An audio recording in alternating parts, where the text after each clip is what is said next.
제가 가지고 있는 소비재 중에 가장 비싼 거 단연 자동차인 것 같아요. 제가 태어나서 처음으로 이 자동차를 가지게 됐을 때 그 흥분감을 정말 잊기가 어렵습니다. 그래서 처음에 이제 후면 주차를 엄청 어렵게 했었거든요. 왜냐면 면허 따고 우리가 돈을 벌어서 자동차 살 때까지는, 면허는 20살 때 땄는데 그 사이에 기간이 있으니까 다시 주차하려고 그러다 보니까 너무 어려운 거예요. 굉장히 긴장되고. 근데 그 자동차 후면 주차, 그러고 나서 한 3년 정도 시간이 지났는데 너무 재밌는 일이 생긴 거예요. 영등포 타임스퀘어에 가가지고 1층에 자라 매장을 갔나? 아마 그랬던 것 같아요. 집에 가려고 그러는데 어디에 주차했는지 내 차를 내 재산 1호인데 그걸 어디에 뒀는지 기억이 안 나는 거예요. 내 인생에서 진짜 경제적 가치로는 가장 중요하던 그 당시에 그 물건도 거의 이 무의식의 영역, 그러니까 그냥 자동화된 행동을 하다 보니까 도저히 어디에 있는지 알 수가 없게 된 거예요. 그래가지고 이걸 어떡하나 막. 근데 진짜 고마웠던 건 제가 그때 당시에 타임스퀘어에 이 차 주차한 위치를 카메라로 보여주는 그런 게 도입이 됐었거든요. 겨우 물어봐서 그게 있다는 거를 알게 돼서 그걸 찾았던 기억이 납니다. 그게 타임스퀘어였는지 IFC였는지는 지금 기억이 잘 안 나는데, 여튼 그런 일이 있었다는 거예요. 그러니까 제가 이 얘기를 한 거는 주의력이라는 거를 사용하지 않는 순간부터는 그 순간에 내가 한 행동들은요, 나한테 더 이상 아무 의미가 없다는 거죠. 사회초년생인 저한테 진짜 제일 중요했던 게 바로 자동차가 그런 거였는데, 독서도 마찬가지인 것 같아요. 습관화를 해야지 책 읽는 게 안 어려워진다. 스트레스도 떨어지고 그걸 지속할 수 있다. 그런 거를 배웠어요. 이 독서라는 행동이 긍정적이다. 그죠? 그러고 나서 그거를 습관화시키기 위해서 많은 노력을 들였어요. 제가 그냥 뭐 이렇게 듣기도 하고 보는 시간을 갖고 한 문장이라도 읽으려고 했고, 근데 그 결과 실제로 남아있는 유의미한 게 없어졌어요. 잡템 덩어리가 된 거예요. 잡템. 무의미한 행동의 반복이 늘어나고 있다는 거를 제가 알게 됐어요. 제가 2024년에 저 유튜브 강의를 하는데요. 2024년에 그 강의를 할 때 사람들 성과를 끌어올리려고 제가 강의에서 한 말을 수강생들이 거의 외우다시피 하도록 교육하기 위해서, 왜냐면 그들의 것으로 가져가야 되니까, 돈을 냈으니까. 그래서 모든 질문의 중요한 부분들은 답변할 수 있도록 외우게 하는 걸로 목표를 설정을 했어요. 그래가지고 이게 그때 당시 만든 테스트예요. 보시면 뭐 이렇게 2주차 이렇게 돼 있고, 이거를 그냥 채워 넣는 거예요. 잘 되는 채널들 프로세스, 이런 식으로 이런 것들을 다 만들었단 말이에요. 다. 근데 이게 마치 뭐였냐면, 2025년 강의에서는 이걸 완전히 바꿨었는데요. 2024년에 이 버전이었습니다. 마치 자유형 하는 방법 있잖아요.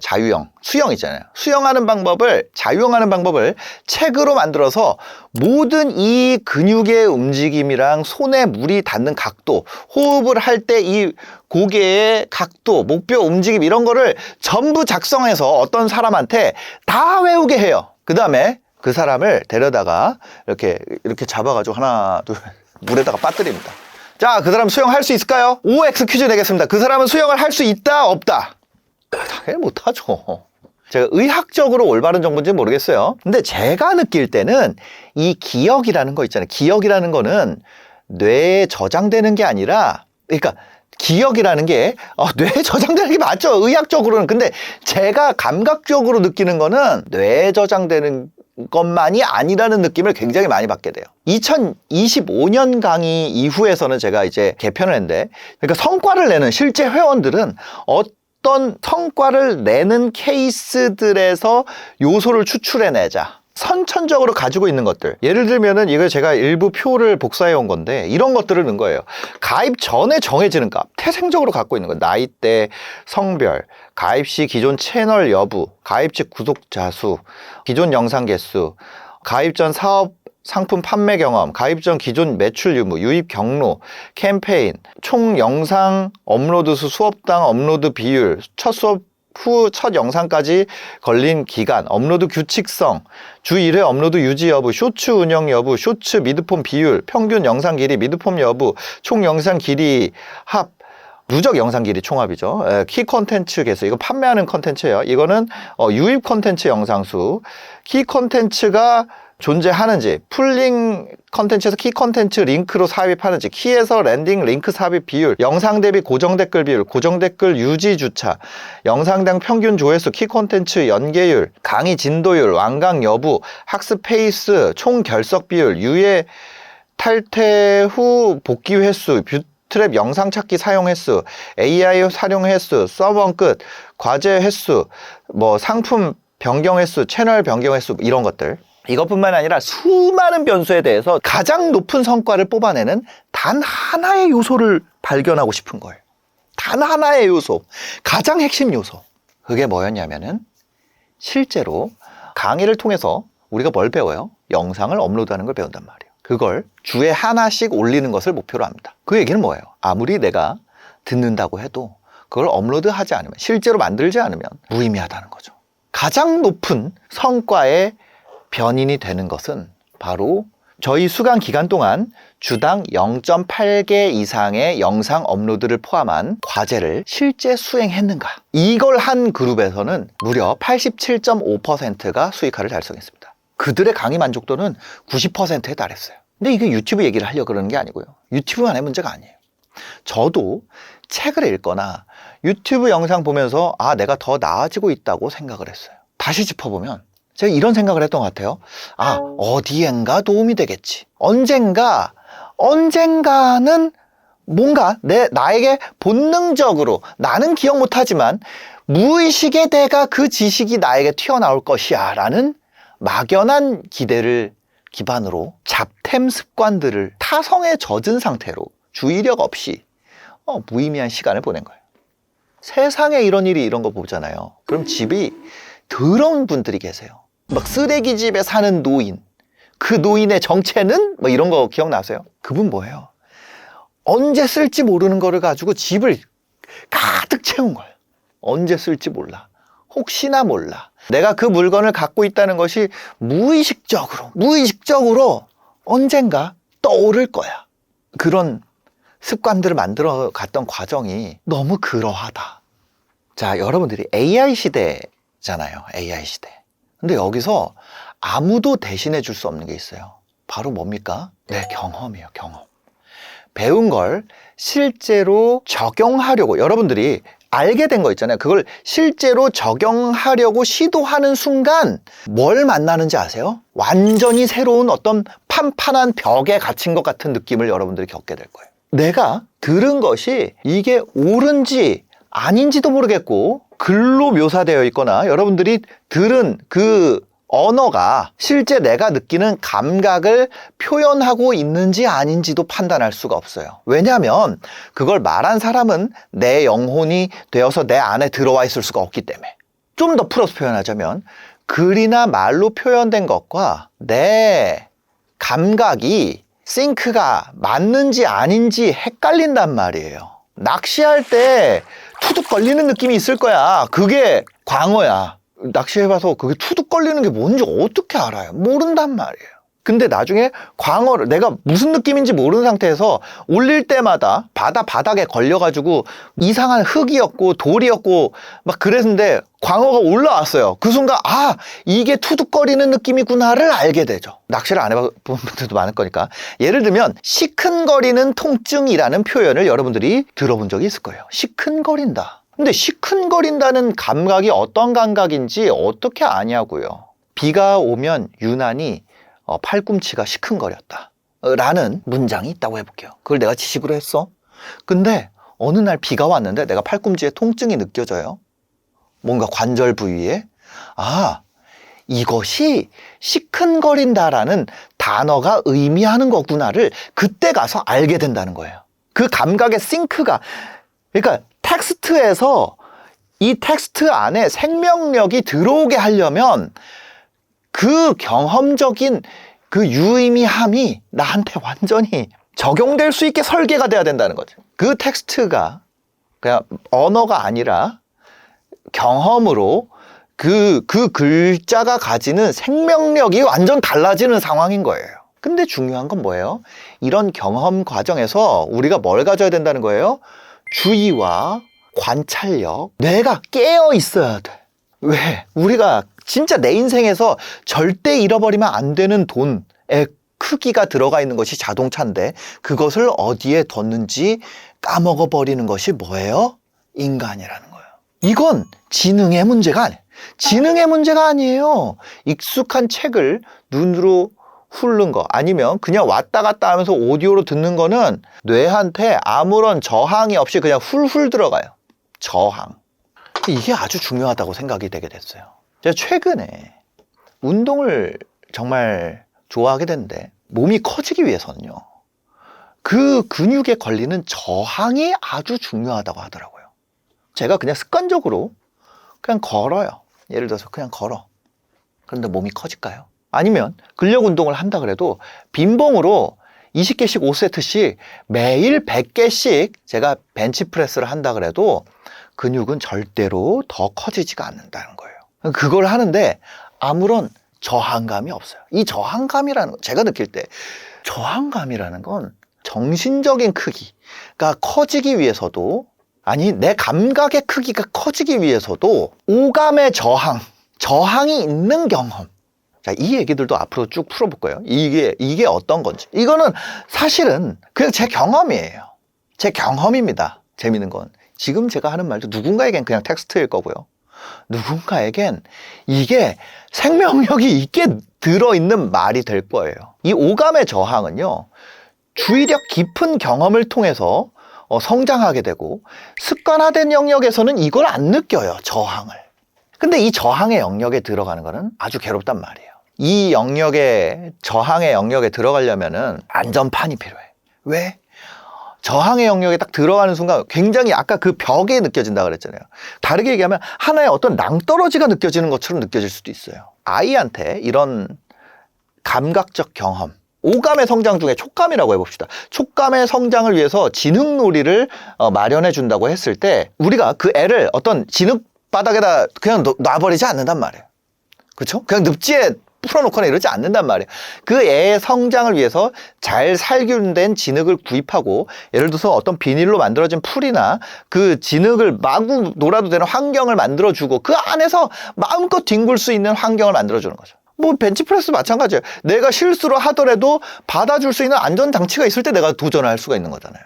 그런 환경의 세팅이 되게 안정적인 환경, 이게 되게 중요하다. 이건 여러분들이 생각하는 어떤 발전 방향마다 다르겠죠. 그래서 저는 이 역할을 하는 게 저는 이거라는 얘기예요. 금수저들이 잘 풀리는 이유가 부모가 금수저고 뭐고 그런 게 아니라 이거. 실패해도 카페 하다가 망해도 뭐해요? 아 괜찮아. 다음에 또 해봐. 또 새로운 법인 만들어. 거기 내가 투자해 줄게. 시도해봐. 또 만들어? 뭐 어때?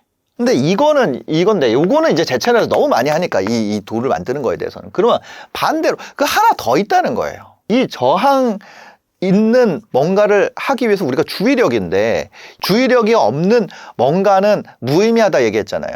이거를 하는데 도움이 되는 게 무엇일까? 제 채널에서 주로 얘기하는 건 이거고 이걸 통해서 시도 횟수의 증가죠. 이게 제 채널에서 하는 거고 여러분들이 또 다른 어떤 채널들에서 많이 다루는 것이 이 부분이에요. 이 주의력에 대한 부분인데 깨어있으라는 거죠. 깨어있어라. 그걸 위해서 뭘 합니까? 예를 들어서 뭐 100번 쓰기 뭐 이런 게 나오는 거예요. 뭐 이런 거 100번을 쓰든 10,000번을 쓰든 근데 그게 깨어있으면 이게 필요가 없다는 거죠. 100번 쓰기가 아니더라도 아침마다 자기 목표를 선언하는 사람도 있을 거예요. 그거랑 비슷한 게 뭐 있을까요? 내가 목표로 하는 것을 적어놓는 사람도 있고 옛날에 우리가 어릴 때 수능 시험 볼 때 어떤 노트 같은데 메모 같은 거를 붙여놓는 거죠. 그 머릿속에 한 가지 주의력을 놓치지 않으려고 붙잡고 있는 그 한 가지. 왜냐하면 익숙해지면 사라지게 되니까. 우리가 그런 말이 있잖아요. 호의가 계속되면 걸린 줄 안다. 왜? 익숙해진다는 건 사라진단 말이에요. 익숙해지면 사라져요. 부모님 감사한 거 왜 몰라? 익숙해지니까 사라지잖아요. 관계의 저항이 없으니까. 옛날에 우리가 어떤 목표 메모 같은 그런 모든 거, 이 머릿속에 한 가지 내가 계속해서 주의력을 가져야 되는 뭔가를 계속 리프레시하는 무언가 행위, 그것 자체가 경험의 저항감을 느낄 수 있게 주의력을 유지시켜주는 역할을 한다고 생각이 돼요. 이 한 가지 커다란 하나의 문장, 그 주의력을 커다란 하나의 문장으로, 그러니까 글씨가 크다는 게 아니라 나의 하나의 핵심 문장으로 만들어서 계속 들고 다니고 나의 목표로 내재화하는 거예요. 내가 이것에 대해서 주의력을 갖는 것을 습관화시키는 거죠. 내재화시키는 거예요. 이 결과로 얻게 되는 건 뭐냐면, 이걸로는 안정적 환경으로 시도 횟수를 얻을 수 있다면, 이걸로 얻을 수 있는 거는 주변의 모든 현상을 이것으로 해석하게 돼요. 이게 렌즈가 됩니다. 주변의 모든 현상을 이것으로 해석하게 돼요. 식당 하는 사람 눈에는 식당만 보이고, 그죠? 식당 하는 사람 눈에는 어딜 가도 뭘 먹어도 이게 무슨 맛이지? 이게 왜 이런 맛이 나지? 이거밖에 안 보여요. 어떤 하나를 마음속에 깊게 품고 있다는 것은 어떤 모든 현상에 대해서 주의력을 이 방향으로 갖는 것의 습관화예요. 제가 교회를 다니는데 거기서 관찰한 이제 신실한 크리스천 분들이 있어요. 그냥 일반 크리스천들 말고 신실한 크리스천 분들은, 저는 안 그렇습니다. 근데 신실한 크리스천 분들은요, 마음에 항상 그걸 품고 다녀요. 뭐? 하나님을 품고 있어. 모든 상황을 하나님의 만지심으로 해석하기 위한 만반의 준비가 된 상태로 살아요. 아주 작은 현상 하나조차도 신에 대한 감사함으로 해석해낼 수 있는 능력을 가지고 있어요. 그 이유는 뭐냐면 그들의 삶 안에 하나님의 그 말씀이 완전히 하나가 되어 있기 때문에. 교회 설교의 90% 이상은 하나님의 말씀이 너무 많단 말이에요. 여러분, 성경이 진짜 엄청 커요. 여러 장이 있단 말이에요. 그게 다 하나님 말씀이라고 하는데 그 안에서 하나의 문장으로 이거를 만들어준단 말이에요. 그 성경의 말씀 중에 이거 하나의 문장을 뽑아준다고요. 하나의 문장으로 변형해내는 것이 교회에서 매주 발생하는 설교의 주요 골자가 됩니다. 이거는 크리스천이 아니더라도 사용할 수 있는 방법이잖아요. 여전히 유용한 방법입니다. 어떤 주제를 머릿속에 저도 계속 들고 다녀요. 예를 들면 이런 거예요. 돈을 좋아하는 사람들은 무엇에 끌릴까? 왜냐면 저는 그 채널을 운영하고 있고 이게 제 업이니까. 돈을 좋아하는 사람은 무엇에 끌릴까? 뭐 사람들 돈 이렇게 생각할 수 있겠지만 실제로 그것만 가지고 채널을 유지하기에는 맛이 없단 말이에요. 거기에 어떤 반찬들을 구성해야 되지? 돈을 좋아하는 인간은 무엇에 끌릴까? 저는 이 질문을 계속해서 머릿속에 가둬놓고 이 생각을 제 무의식에 넣어뒀어요. 그러니까 이것이 이 하나의 문장이 뭐가 되냐면 이게 하나의 렌즈가 돼요. 그러면 저는 어떤 일이 벌어졌을 때 내 경험이 이 머릿속의 문장이랑 항상 상호작용하고 들어와요. 주의력을 억지로 유지하는 것은 어렵지만 이 문장과 상호작용하는 것을 습관화시키는 것은 매우 가능한 영역이라는 거죠. 그래서 내가 어떤 경험을 하더라도 이 질문과 상호작용하고 경험으로 들어와요. 그게 하나의 아이디어가 되고 제가 계속 쇼폼을 만들 수 있고 계속 원고를 쓰는 이유도 그런 거예요. 완벽하게 내재화된 질문이나 문장, 이걸 마음속에 품는다는 거, 마음속에 품는 거.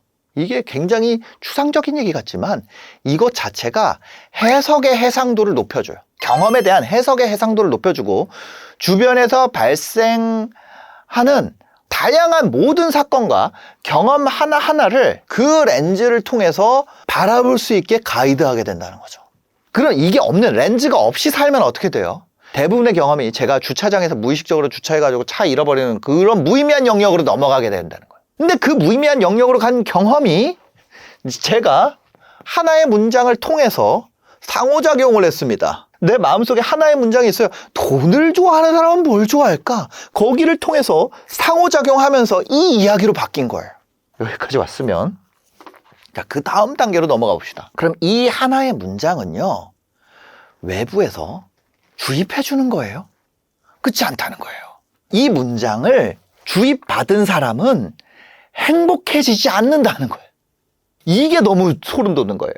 그러니까 나머지는 시킨 걸 하더라도 이 문장이 반드시 자신이 원하는 가치에 부합해야 되는 거예요. 이게 내 가치여야 된다. 이 문장이 내 가치에 부합해야 돼.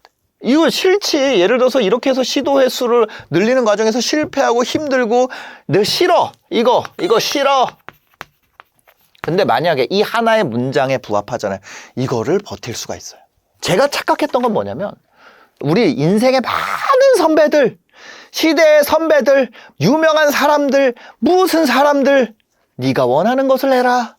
싫은 일을 견뎌야 네가 원하는 걸 할 수 있다. 근데 그게 다른 말이 아니라는 거예요. 다른 말이 아니에요. 이 저항이라는 것은 익숙함이 아니잖아요. 그러니까 싫어.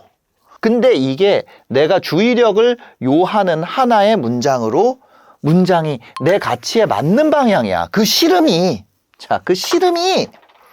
그 싫어하는 행동, 그 실패하는 거, 어떤 모든 것이 내 가치에 맞는 방향이에요. 그거 할 수 있어. 그러니까 이 메시지에 주의력을 위한 내가 투입되는 렌즈, 이 하나의 문장이 그것이 내 가치에 맞아야 돼. 그것이 내가 원하는 것이어야 된다는 거죠. 나머지 다 내 맘대로 해요. 근데 이 단 하나의 문장이 외부에 의해서 주입받은 방향이면 그게 고문이나 다를 바가 없어요. 고행의 길이 됩니다. 이 메시지를 주입받으면 안 된다는 거예요, 이게. 그 문장이 내 가치관과 정확하게 들어맞는 내 것이라면, 내가 발견해낸 내 것이라면 그 이후로 발생하는 모든 경험은 고통도 고통이 아니요, 불행도 행복이 되고 고난도 성장의 기회로 해석하게 돼요. 모든 것이 나의 경험과 해석을 할 수 있는 놀이의 대상으로 변하게 되고 무의미한 경험은 아무것도 남아있지 않게 됩니다. 모든 게 경이롭게 느껴져요. 그래서 마음속에 이런 한 문장을 찾기 위해서 막 사방을 헤매요. 근데 실제로 이 한 문장은요, 여러분들이 이런 영상을 보는 정도의 나이 또래잖아요. 그러면 그 한 문장은 이미 여러분들 마음속에 가지고 있다는 거예요. 내 안을 살펴야 되는 거예요. 여러분들이 안에 가지고 있는 이 한 문장 있잖아요. 이거를 여러분들이 말로 표현할 수는 없지만요, 여러분들 마음속에 이미 형성되어 있는, 아직 발견하려고 시도하지 않았기 때문에 발견하지 못한 그 한 문장이 있을 거란 말이에요. 누구나 가지고 있어요. 그걸 어떻게 할 수 있냐? 누군가 그걸 여러분들에게 메시지로 바꾸려고 하잖아요. 말로 표현할 수 없는 불쾌감을 느끼게 됩니다. 주원규의 안티가 많은 이유가 뭐예요?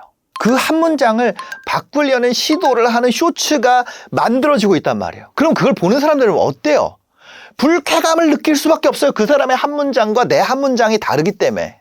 그게 마치 주입되고 가스라이팅 되는 것처럼 느껴진단 말이에요. 근데 그게 아니지. 나는 이 문장을 공유하고 있는 사람들끼리의 채널을 사실은 하고 있는 건데, 내가 스님인데 교회 와서 불쾌하다고 하는 거랑 다를 바가 없는 거죠, 사실은. 왜? 나는 도달할 사람을 결정할 수가 없어요.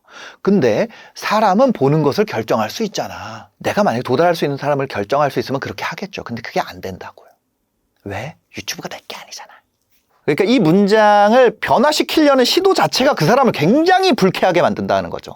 그 문장을 변화시킨다는 건 어느 정도의 노력이 들어가야 되냐면, 그 사람의 모든 삶을 다시 살게 하는 정도에 준하는 사건이나 노력이 필요하다. 모든 삶을 다시 살아. 모든 삶을 다시 해석해줘. 가능해요? 누군가는 가능하겠죠. 애초에 결혼할 때 이 마음속에 한 문장이 안 맞는 사람들이랑 살면, 이 얘기는 하지 말아야겠다. 그러니까 그 문장이 그 사람을 살아있게 만들고 모든 경험에 향기를 넣어주고, 그 경험의 향기가 모든 지식을 살아있게 만들게 된다는 거예요. 아까 그 시큰거림이라는 단어에 누군가는 생명력을 가지고 있고, 여러분들 중에 아직 시큰거려 본 적이 없는 사람은 그 생명력이 없다는 거예요. 그 문장에 아무 생명력이 없어요. 여러분들이 이거를 지금까지 안 찾아봤다면, 이 하나의 문장, 내 가치관에 맞는 이 하나의 문장을 찾는데 그냥 모든 것을 다 끊고 일주일을 소비했어요. 그 일주일은요, 전혀 아까운 시간이 아니에요. 아니, 1년을 다 쓴다 그래도 전혀 시간 낭비가 아닙니다. 이게 이미 있는 사람은 그냥 텅 빈 종이에다가 하나 쓰라 그랬을 때 쓸 수 있는 사람, 그 사람 진짜 행운이죠. 그래서 그걸 100번 써라 이런 얘기가 나온 거예요. 근데 그게 내 가치관이 아니라 보통 뭘 써요? 그게 진짜 내 안에서 원해서 나온 게 아니라 남들이 좋아 보이는 거 쓴단 말이에요. 나는 100억을 번다. 그냥 쓰는 거죠, 그냥.